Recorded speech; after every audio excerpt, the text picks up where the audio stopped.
The sponsor of this video is Massdrop. If you like keyboards and headphones, use the link in the description to join some group buys and support the channel. Welcome back everybody. This video is all about the second generation Moto G.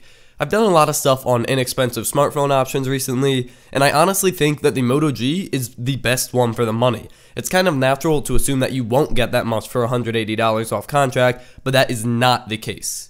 I actually bought the Moto G on impulse after ordering the Moto 360. I ordered it in white and I got an extra blue cover on it to give it that sexy MS Tech theme. But when it did arrive, I switched my SIM card into it and I've been using it as my daily driver since. That's right, I replaced my OnePlus One with the $180 Moto G. I like it that much. The story of the Moto G is a short one with a clear theme. All across the board, with just a few exceptions, it's good. It's not great, it's not bad, it's good. You'll see what I mean. Under the hood, these specs are good. We have a 1.2 GHz Snapdragon 400 quad-core CPU, 8GB of storage, 1GB of RAM, an 8-megapixel camera, a 5-inch 720p screen, and a 2070 mAh battery. Now, at first glance, you might jump to the assumption that those specs aren't even good, and that leads us to another theme of this phone: perspective. Compared to the Galaxy S5, those specs seem very underpowered. The S5 has a 2.5 GHz Snapdragon 801 processor, 16GB of storage, 2GB of RAM, a 16-megapixel camera, a 5.1-inch 1080p screen, and a 2800 mAh battery. It literally beats the Moto G all around, but it also costs $550 off contract, which is more than 300% more expensive. But back to the perspective thing. What about compared to the iPhone 6? The iPhone 6 has a dual-core 1.4 GHz CPU, 16GB of storage, 1GB of RAM, an 8-megapixel camera, a 4.7-inch 750p screen, and a 1850 mAh battery. Let's also not forget that the iPhone 6 retails at $650 off contract, over 360% more expensive than the Moto G. Now it makes sense that the Moto G's hardware is actually pretty good. But remember, iPhones are notorious for running really well on underpowered hardware, and it's a similar case with the Moto G.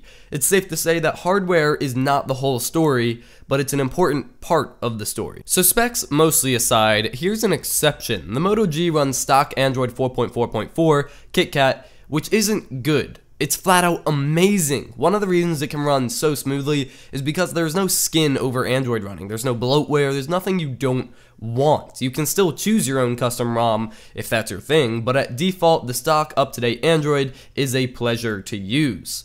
In addition, the Moto G, and the Moto X for that matter, are always one of the first phones to get updates from Google, so to Motorola, great job.